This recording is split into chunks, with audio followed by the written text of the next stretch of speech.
आज हमारे मुल्क में आज सुप्रीम कोर्ट का एक फैसला आया जिसमें कहा गया, मुख्तलिफ 2 फैसले आए। एक जज साहब ने हिजाब के ऊपर, एक जज साहब ने एक फैसला दिया, दूसरे जज साहब ने एक और फैसला दिया। तो 3.5 घंटे आज माशाल्लाह टीवी पर हमको बिठाया गया और सवालात तो हमसे ही होते हैं। अल्लाह का करम था, सदका था नबी करीम सल्लल्लाहु अलैहि वसल्लम का, औलिया अल्लाह की दुआएं थीं, शेख अबुल हसन शादली का ख़ास करम था। मेरे अजीज़ दोस्तों और बुज़ुर्गों, इस मुल्क में हमारे वतन अजीज़ को, जिसको हमारे बुज़ुर्गों ने अपने खून पसीने से इसको अंग्रेज़ों की ग़ुलामी से आज़ाद करवाया, जिसमें अल्लामा फजल खैराबादी की अजीम कुर्बानी, जिन्होंने काला पानी की सज़ा को कबूल किया, वहीं आप शहीद हो गए। आज वतन अजीज़ में हमसे कहा जा रहा है कि आपकी बेटियां हिजाब क्यों पहनती हैं। हिजाब के ताल्लुक से कहा जा रहा है कि नहीं, ये तो आपकी बैकवर्डनेस की, पसमानदगी की निशानी है। हम ये कह रहे हैं कि हिजाब पहनते इसलिए हैं क्योंकि कुरान में अल्लाह ने हुक्म फरमाया, और हिजाब भारत के संविधान में, भारत के आइन के मुताबिक राइट टू चॉइस है, मेरी पसंद है। भारत के आइन में कल्चर, राइट टू कल्चर है, तहजीब का हिस्सा है। हम इसलिए पहनते हैं।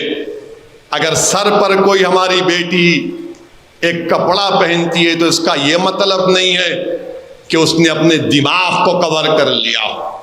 मगर ये हमारे मुल्क में बहुत से लोग हैं, चाहे वो आरएसएस की आइडियोलॉजी से मुतासिर हों या अपने आप को बड़ा प्रोग्रेसिव कहते हैं, सब कहते हैं कि अरे नहीं, हिजाब क्यों पहनना। हम उनसे कहना चाह रहे हैं कि क्या हम आपको बोल रहे हमारी तरह शेरवानी टोपी पहनो?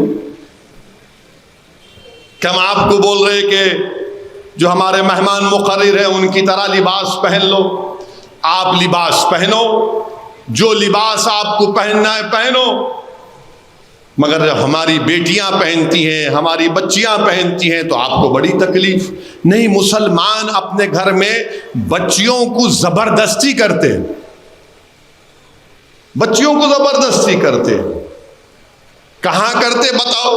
नहीं, वो 6 साल की बच्ची की फोटो, अरे वो 6 साल की बच्ची की फोटो है, वो पिना दिए होंगे तो अच्छी दिखती बोल के, मगर क्या जबरदस्ती करते?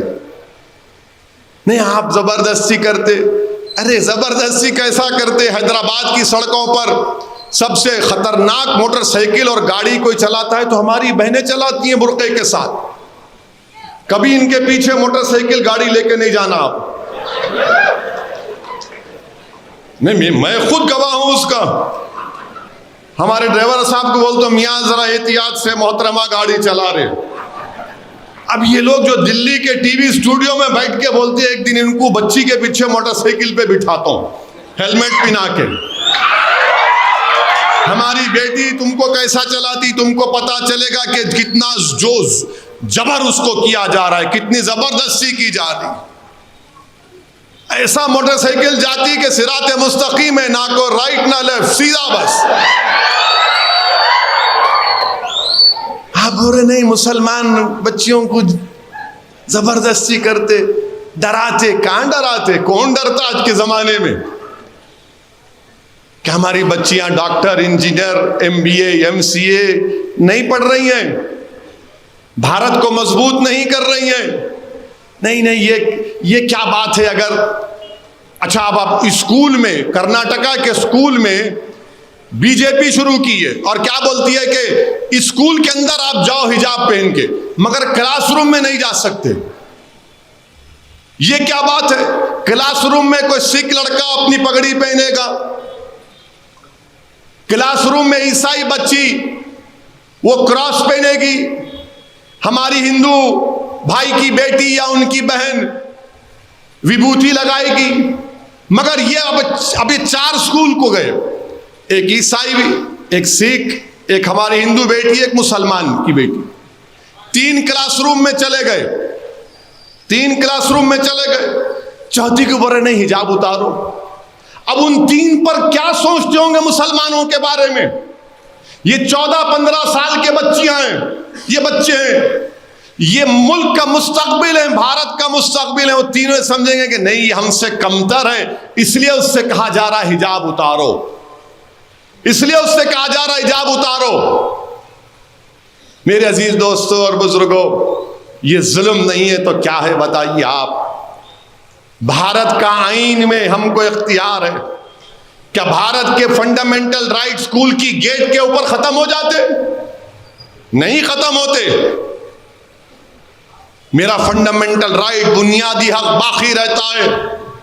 मैं पहले भी कहा, आज भी कह रहा हूं, बहुत से लोगों को तकलीफ हुई, पेट में दर्द हुआ, दिल में तकलीफ हुई, रातों में नींद नहीं आई जब मैंने कहा था कि इंशाअल्लाह ताला मेरी जिंदगी में नहीं तो मेरी जिंदगी के बाद एक दिन इस मुल्क की वजीर आजम एक हिजाब पहनने वाली मुसलमान लड़की बनेगी, और इंशाअल्लाह बनेगी, आप देखना। Now be the first to know about the latest updates on our new news app. Go on your Android or iOS, search for HW News Network. Download our app, choose the language you prefer to get updates in, and be up to date with the latest news.